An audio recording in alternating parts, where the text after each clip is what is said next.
Next, we are going to discuss about the net present value method, that is NPV. Let us discuss. This is one of the discounted cash flow technique which explicitly recognizes the time value of money.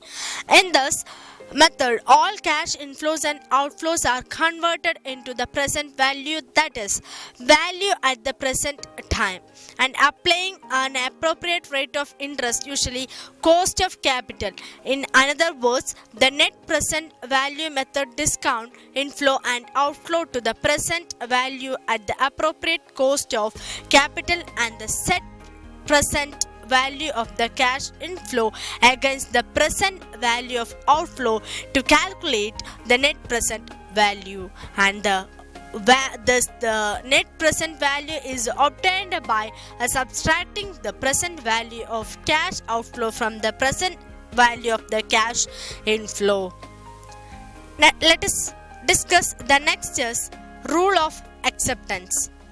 If the rate of return from the project is greater than the return from the equivalent risk investment in securities traded in the financial market, the present value will be a positive.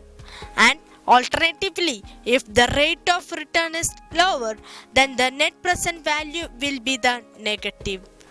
In other words, if a project has a positive net present value, it is considered to be variable because of the present value of the inflow exceed the present value of the outflow. If the projects are to be ranked or the decision is to be NPV is less than a 0, reject the proposal. Next, we are going to discuss advantages of net present value method.